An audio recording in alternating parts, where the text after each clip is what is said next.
Welcome to this edition of Head to Head. I'm your host, Cam McKinney, and this is episode number 242 of the podcast. And on this episode, I'm talking about the upcoming changes to the New England Patriots coaching staff. The Patriots finished the season 8-9 and missed the playoffs, and not even a week later are being way more public about their plan to improve things in the future than normal.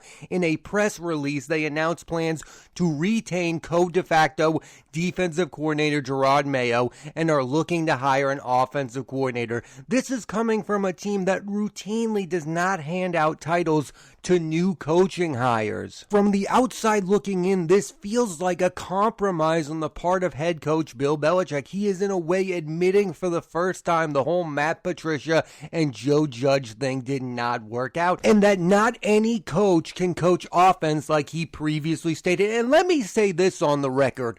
Bill Belichick is the only coach in the entire NFL that could survive this situation. He survived it due to the fact that he has 6 Super Bowls and he's at the end of his career. I think Bill Belichick is going to end his career as head coach of the New England Patriots. I think he's going to get the all-time wins record, and then I think they're going to move on from him. In any other situation, if the coaches are the problem on the team, then the head coach would be the first to go. But for the Patriots, it's the reverse. The other guys have to go, and we have to keep Belichick. And what a lot of people want to know is whose idea was it to go out and get an offensive coordinator? Was it Belichick himself, or was this Robert Kraft saying, hey, you made a mistake, now you need to fix it? And in the end, I don't really think it matters. I know some people think it does. I think Belichick is going to end his career with the Patriots no matter what. If he can survive what happened last season, I think he can survive another 2 to 3 years as head coach of the Patriots. Because if you were ever going to move on from him,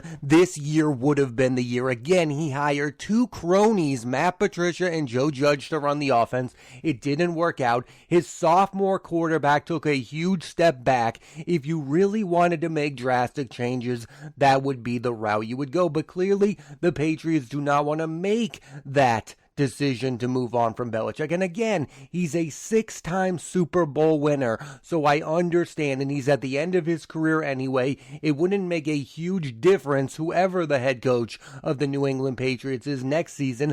I don't think they're going to be a Super Bowl contender no matter what. So let's talk about some of the big-time candidates for the offensive coordinator. And I know the first one is who Patriots fans want, Bill O'Brien, because of his past tenure with the team. But that feels kind of uninspired. And as for Cliff Kingsbury, it's sad that he's viewed as a candidate, mostly because he will wind up being paid by another team, the Arizona Cardinals. I mean, this is a case of Patriots fans buying into the nonsense that the Patriots spout out. It's why some people thought that the Matt Patricia thing would work in the first place.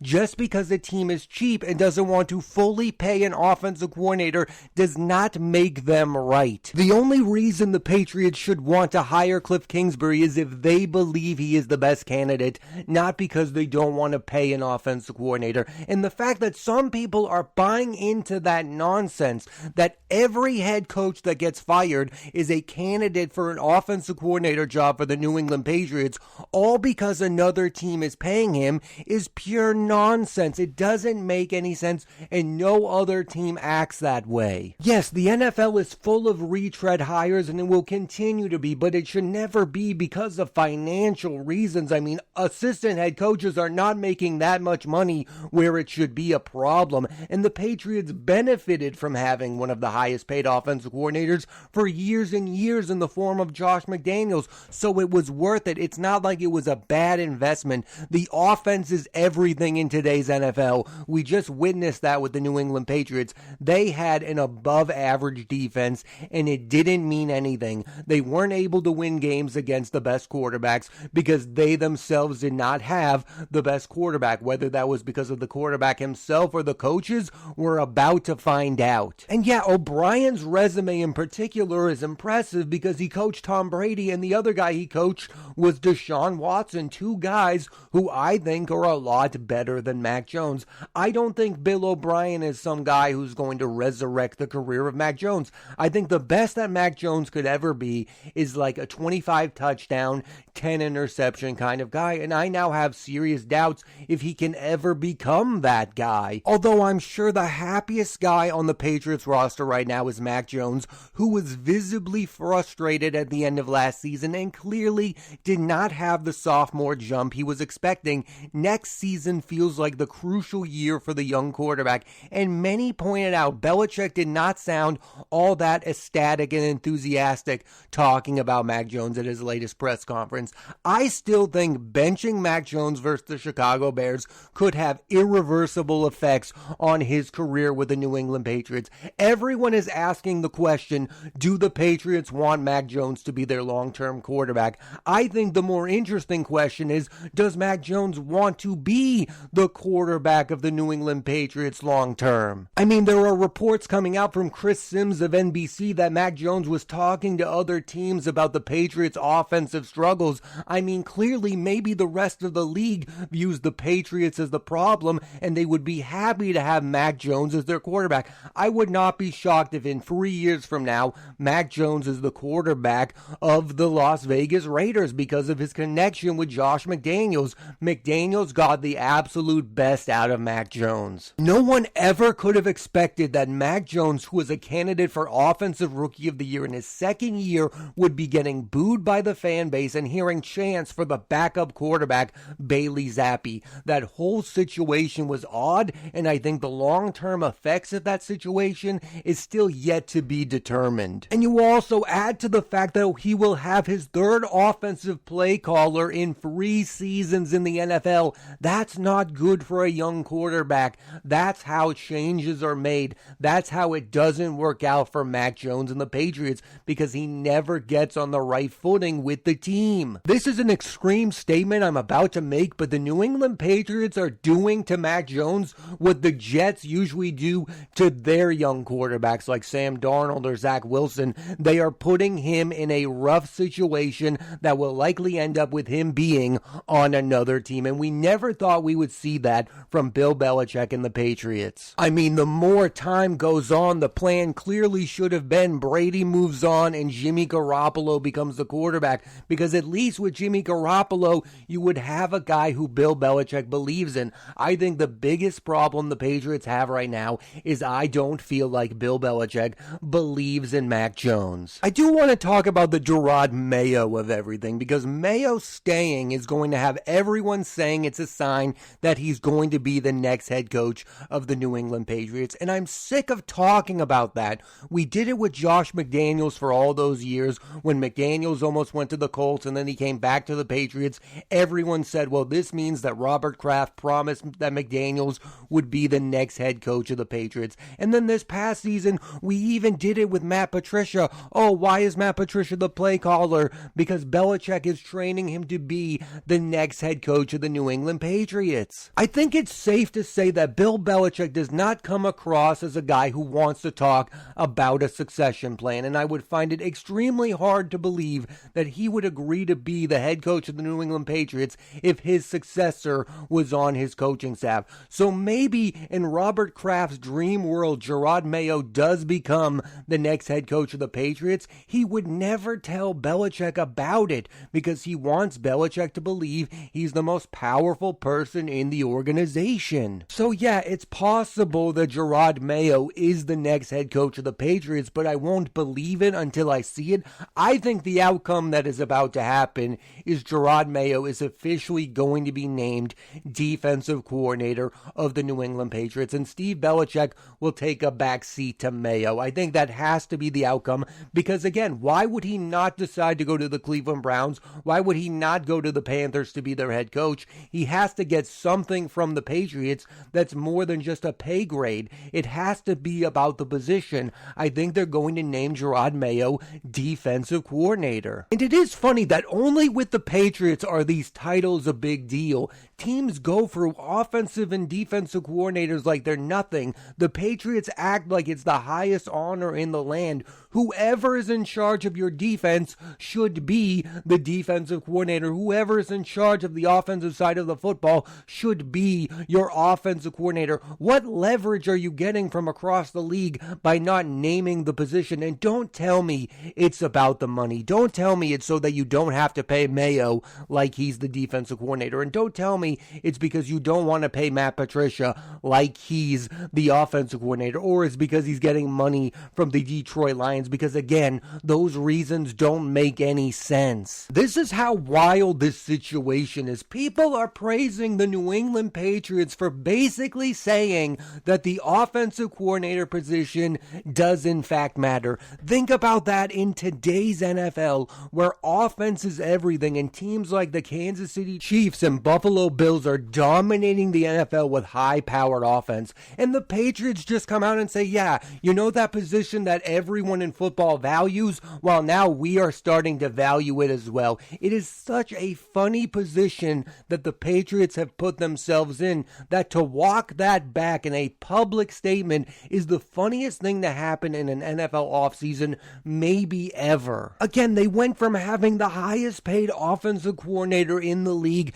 to not having an offensive coordinator at all, and I don't know the reason why. It made no sense to have Matt Patricia run both the offense and the offensive line. It never made any sense, and both of those positions were disasters. The offensive line had constant struggles. They were getting flags left and right, and the offensive self, I don't need to tell you, was one of the worst in the entire NFL. I think this tells you all you need to know about where the Patriots are as an organization, that we are celebrating the fact that they are getting back to basics.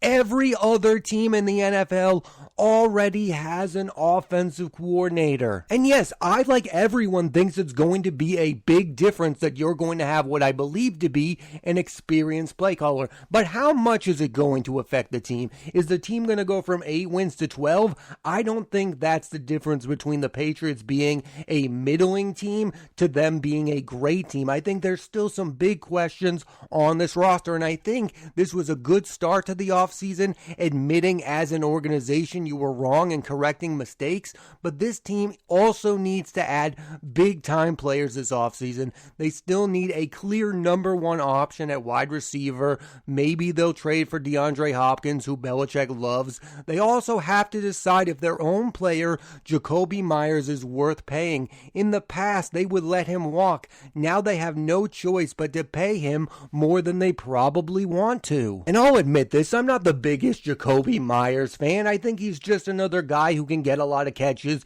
He doesn't really get into the end zone at the rate that you want him to, although he started to at the end of last season, but I think that was because he became the number one target. I think in an ideal world, he's your number 3 receiver, but I think the reason that you probably have to pay him is you have to do something to make Mac Jones happy. Whoever Mac Jones wants as his receivers, you should probably make them his receivers. So I think what Mac Jones probably wants is his 2 receivers to be Jacoby Myers and Kendrick Bourne, and then you add Devontae Parker in the mix, and then you have a pretty solid 1-2-3 if you use those players regularly. As we all know, though, the Patriots did not use Kendrick Bourne. I have no idea how that situation is going to play out. I did read that Kendrick Bourne wants to remain a member of the New England Patriots. I have no idea why. Maybe it's because of the upcoming changes in his relationship with Mac Jones, but there is no reason to have Kendrick Bourne on this roster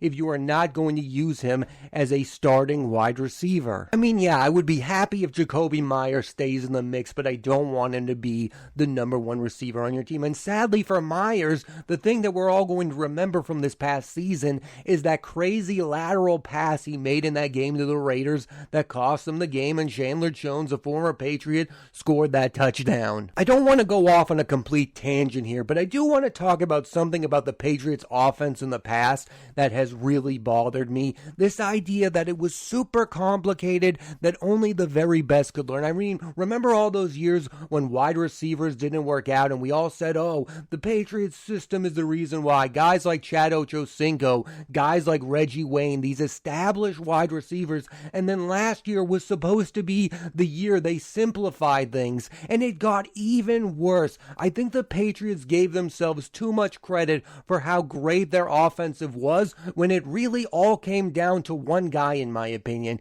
and his name was Tom Brady. Now, I don't want to go down the Tom Brady rabbit hole, but we all know how great he was. He made wide receivers better than than they were. And the issue I have with Mac Jones is he doesn't seem to be that kind of guy. He doesn't elevate the players around him. So you have to get wide receivers who are already super talented. And I think the other issue moving forward is throwing the deep ball. Clearly, that is not the biggest strength of Mac Jones, and maybe some of the guys he was throwing the deep balls to didn't work out. I mean, I'm looking at Nelson Aguilar. Clearly, that relationship and that duo never manifested into what the Patriots thought it would become. And this is another reason why Jakobi Meyers is about to break bank. Do you know this fact that Nelson Aguilar, of all people, was the highest paid wide receiver in the history of the New England Patriots? So a guy like Jakobi Meyers is going to be like, if you're going to pay this clown this money, then you're going to pay me this money. And it's going to be a number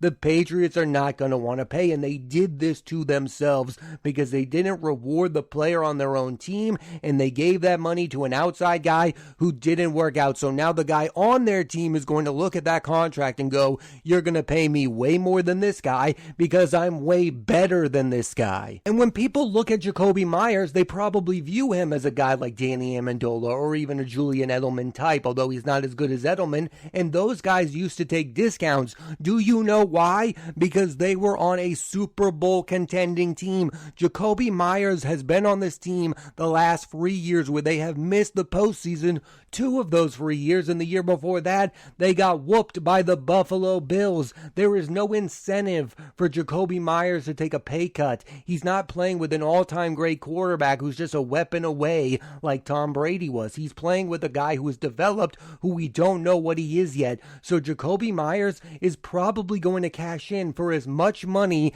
as he possibly can. And changing the play caller is not going to make Jakobi Meyers want to take less money. The Patriots are going to have to do things outside of their comfort zone, and I think they're going to do those things because they have to. I think they need Jakobi Meyers unless they get a significant upgrade at the position. Everyone's talking about DeAndre Hopkins, and yes, that's a guy you should absolutely go after. He's one of the best receivers in the league. What about Michael Thomas on the Saints? I mean, he's restructuring his deal. That relationship with that team is wild to me. Why is he still a member of the Saints? If you're a team like the Patriots in desperate need of a star wide receiver, Michael Thomas makes a whole lot of sense. I know he misses too much time, but that guy is insanely talented and the type of guy you should have on a team like the Patriots, who are in desperate need of a number one option. And that's the reason I look at this offensive coordinator situation and I go, yes, you can get a really good offensive coordinator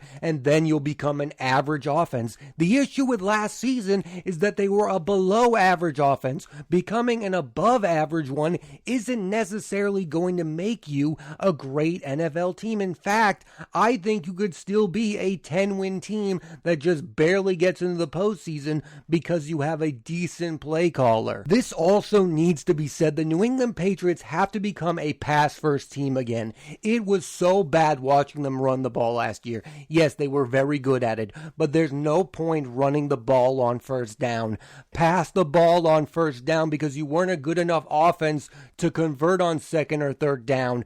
Pass on first down. Start doing that next season, and then I think you'll solve a lot of your problems. And go back to using Hunter Henry a lot. Clearly, he had a great rapport with Mac Jones when he was a rookie. I have no idea what happened to Hunter Henry last year. There's so many things that happened last season that are unexplainable. And I think by getting an offensive coordinator, you're just going back to where you were when Mac Jones was a rookie. And that's great, but you'll still be like a 10-win team outside of being a Super Bowl contender. I think this is the New England Patriots hitting the reset button, which is great, but still, where does that leave you in the long term? Nobody wants to use this term because it's the New England Patriots, but they're sort of in this weird rebuild, and maybe Bill Belichick just isn't the right guy to be at the helm of that. But again, we all know he's going to be there no matter what. I hope the situation turns around. I hope they get a guy like Bill O'Brien and they have